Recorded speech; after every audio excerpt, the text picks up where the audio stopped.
Boruto Uzumaki doesn't even realize it yet. Sarada Uchiha, she's confessed her heart in silence. She's in love with Boruto. Her love is burning brighter than just friendship. Sumire, she has sworn she's not gonna back down in pursuing Boruto, and yet Boruto just keeps walking, blind to it all. Is this bad writing, or is this one of the smartest choices that the Boruto story has made? Today, we're going to break down why Boruto being oblivious to Sarada and Sumire's love, it isn't just intentional, it's also part of a long time honored shonen archetype that makes the story way stronger, and it breaks the mold of what you see with the idiot shonen main character, since Boruto is not the idiot shonen main character. Join me in today's newest Naruto Explained video where your OBC, your original Boruto chief, breaks down the true reason why Boruto being oblivious to the feelings of Sarada and Sumire, or even being intentionally ignoring them, is the correct path for the story to take from a writing perspective, despite it attempting to do something that only a few action-based shonen have been able to pull off with perfection by using this particular method for a main character. This will be part of a two-part video, with the second focusing more extensively at how Boruto contrasts to major battle shonen series that had romance as a subplot, but the subplot itself grew from being small to being a major source of internal and external conflict that directly elevated the series to the point where the romance angle was equally as important as the action, but most importantly, it did not bog down the story. This can work should the story take that route, which that second video will go into detail on that. But it should be worth noting, it takes a lot of talent to pull off.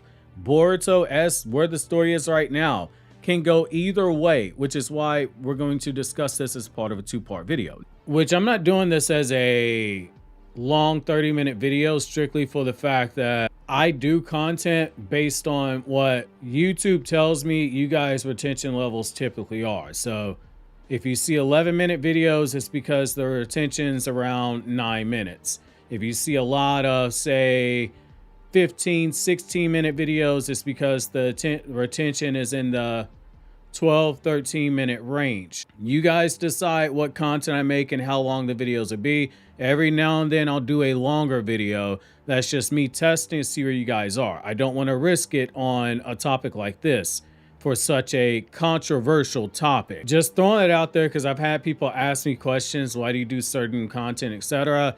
That's the reason why. Video length is determined by you guys. Whether or not I do more Naruto content in the form of videos versus shorts, that's on you guys. I go off of whether or not you watch the content and how long you watch it.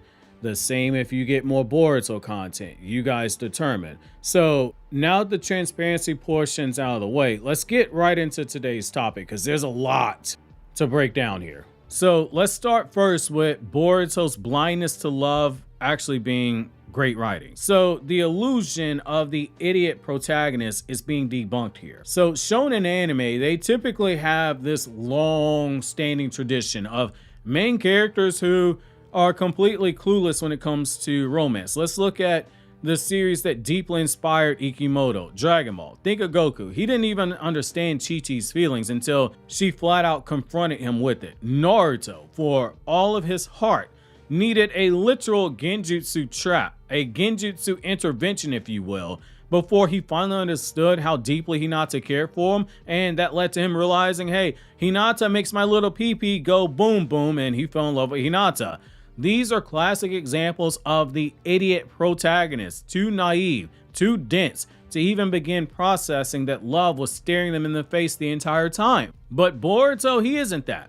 What we're seeing isn't a dumbass. What we're seeing instead is a smart main character, and we're seeing a focused main character. His character is not written to be an utter moron, too stupid to realize that Sarada and Sumire are in love with him. It's that his life is being consumed by threats that are far greater than romance.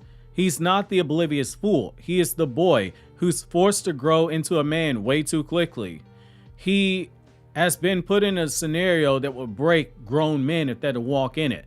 He's living under the shadow of omnipotence. He's living with Code chasing him, Kawaki wanting to kill him, Juro wanting to kill him as well. everyone thinking that he killed his parents and he can't do anything to prove otherwise.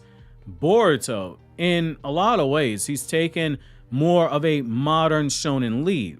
This is where Boruto does break away from his father's archetype, which Naruto was written with a lot of the shonen main character elements that you saw with Shonen Jump protagonists from the 70s, 80s, and 90s. He's more aligned with modern era shonen storytelling. Instead of comedy-driven cluelessness, we see the deliberate choice of withholding romance until the storm passes. And we've seen this arc before, and Boruto in a lot of ways kind of mirrors my favorite protagonist from any manga of all time, Kenshin Himura, but we'll touch on that later. Let's start with some of the more well-known comparisons. So you have a comparison to Ichigo from Bleach. Bleach sold over like 120 million copies. Ichigo Kurosaki in Bleach, Orihime's love for him, it was obvious to the audience and to even other characters, especially in the manga.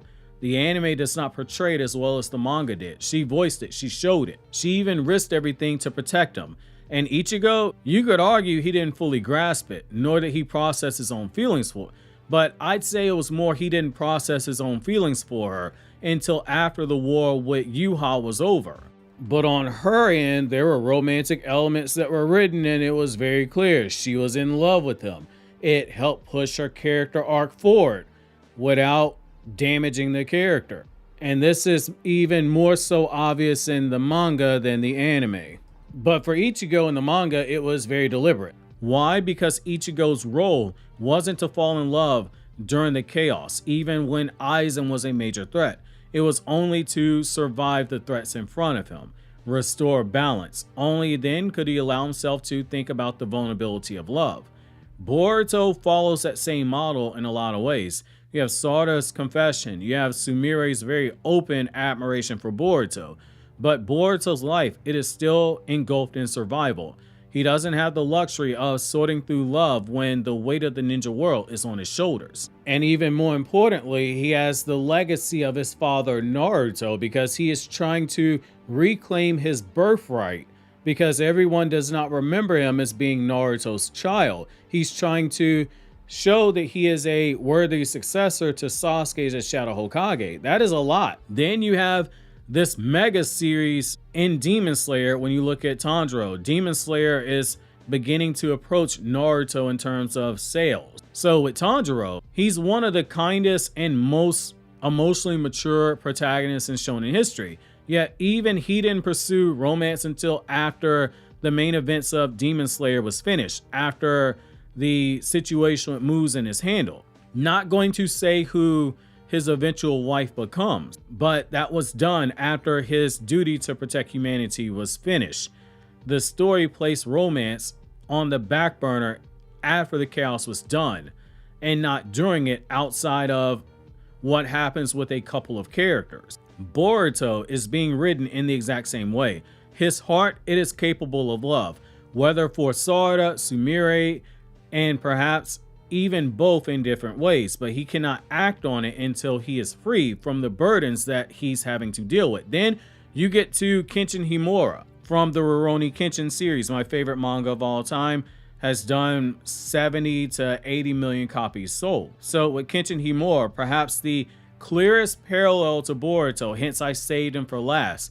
Kenshin's bond with Kaoru, it was undeniable, even though you had Megumi, who was a viable second option and clearly in love, and she confessed her love for Kenshin in the story before anyone else did, in particular before Kaoru confessed her love.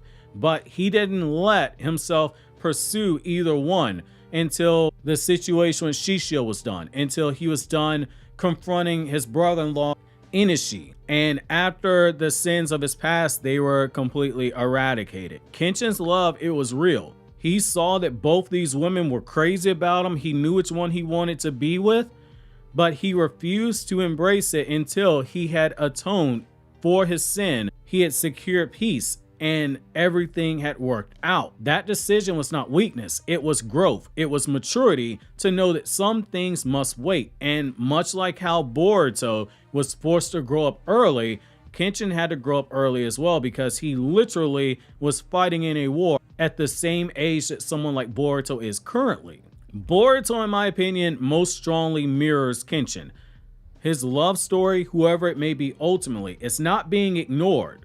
We're just seeing one side of it right now. Just as we saw Kaoru come to the realization for her feelings for Kenshin the same way that Sarada over time has come to her realization for her feelings for Boruto, just as we saw Megumi outright realize up front, hey, I'm in love with this guy, I'm pursuing him the same way that Sumire's been done in Boruto's manga. We're just seeing one side on purpose. It's being saved. It is being delayed until it can actually mean something, whether that becomes a plot point that gets used in the series and you start intertwining conflicts, which is where I think it's going. We're not going to rush to that because there's enough external conflicts with people like Jura and Kawaki and Code and now Momoshiki back in the story to keep us captivated.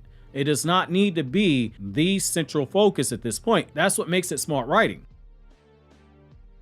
So why do you say this is good writing? Because, you know, Naruto explained, like, I really don't like this romance angle because, you know, like, it's only been in a few chapters, but it's just too much for me to handle. If you feel like that, allow me to speak to you for a second. So this is good writing because, number one, this romance talk that is being used to push other characters' narratives and arcs forward, it has not distracted from the overall purposes. Sarada still wants to be Hokage.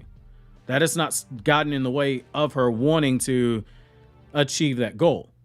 It has not been shoved in our faces for the majority of the story. It's only just now been written where we're becoming fully aware of it. There's no more breadcrumbs being dropped. We went from breadcrumbs to bread chunks. But the true meat of the story has not changed. It's about Boruto trying to bring down Jura and reclaim his birthright. So allow me to explain even further. This approach that the story's taking right now, it prevents the story from collapsing under unnecessary subplots. You may not enjoy the romance angle, but this is a necessary subplot. If Boruto were to suddenly notice Sarada's love or reciprocate it, or suddenly acknowledge Sumire's love and reciprocate it right now, it undercuts the intensity of his main struggle. It does not add to it right now. This isn't the time for him to dwell on teenage romance when his very identity's been erased from the world, when Kawaki has stolen his life, when Code is still plotting, when Jura represents a existential threat to humanity itself, when Momoshiki is literally inside of him plotting and scheming now that he's got a chance to take his body from Boruto willingly. That would be like Yusuke in Yu Yu Hakusho, my second favorite manga of all time.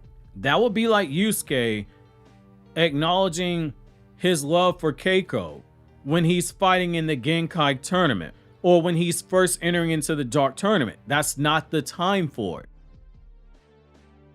Ikimoto has deliberately chosen to not allow romance to overshadow the core of Boruto's journey. That's not a weakness, that is discipline. That also brings me to why ignoring and delaying romance works. Whether Boruto is truly oblivious, which I don't think he is, or whether he quietly understands Sarada and Sumire's feelings but he's choosing to ignore them, is the right option for the story. It allows Boruto to stay grounded and locked in on the main track of his narrative, reclaiming that stolen life, protecting the shinobi world as the future Shadow Hokage, and confronting the godlike enemies that are standing in his way. But here's where things do get interesting. Romance doesn't have to stay on the sidelines forever. In writing, subplots are essential. They add texture, they add tension, they add conflict, and most importantly, and this gets glossed over and downplayed, it adds a humanity level to the characters. Romance, more than any other subplot, it is famous for creating conflict, and it is famous for being able to humanize characters and flesh them out. Why? Because love makes people act irrationally. It pushes characters to make choices with their heart instead of their head. And that unpredictability, it is gold when it comes to storytelling. If you ask any writer, what's the one thing that they look for in a story? It is conflict. When a writer has a chance to yuck things up, and by yuck up, I don't mean do something that ruins the story. I mean introduce new conflict, they take it. Imagine this scenario. Not saying this is going to happen, but imagine this scenario. Sarada, in the heart of a battle, chooses to risk herself to protect Boruto. Not because it's the most logical choice as a shinobi, but because of her love. Or Sumire, torn between her duty to the village and her personal feelings, makes a decision that complicates a mission Boruto has. These moments, they don't just add drama, they intertwine romance with the main conflict, and by doing that, it raises the stakes for everyone. If it's handled correctly, the feelings that Sarada and Sumire carry, it can become a narrative weapon. It can shape decisions in a way that creates strong internal conflicts and external conflicts that cross over and create huge consequences. That is how a romantic subplot does evolve into a true subplot, but does not become a distraction, but instead it becomes a pressure point that makes the main story even sharper. When you get into Boruto's archetype, handling it in that way that I just described is for the better. What we're seeing is not Boruto again being the dumbass idiot protagonist that his father was. What we're seeing is the archetype of the burdened hero. He's more of the Ichigo, the Kenshin, the Tanjiro. Ikimoto is respecting that tradition that you're seeing, ensuring that when Boruto does finally realize Sarada Sumire's love, or when he finally confronts his own feelings, it will carry a lot more weight. And that also leads to the payoff. That's the beauty. When you write a story, you ultimately want a good payoff. When Boruto does finally wake up to the love, whether it's Sarada or Sumire, whether it's Chocho, it's gonna feel earned. The audience will have waded through storms of omnipotence, through the fires of Kawaki's betrayal, through the lightning terror of Code and Jura and Momoshiki. By the time Boruto is free enough from all those natural disasters to choose love, the story will be at peace. And that love, it will feel like a reward, not just for him, but for us as the readers, for having gone through that journey with him. So no, Boruto not noticing Sarada or Sumire's love is not bad writing. It's one of the best choices that the story could make. He's not the idiot protagonist again. He is the burdened hero, walking the same path of Ichigo, Tanjiro, Kenshin Himura before him. And when he finally allows himself to love, it will mean everything. It will mean almost as much as you clicking here to check out the chapter review, or you clicking here to check out videos from other two anime channels where I talk about non-Naruto content.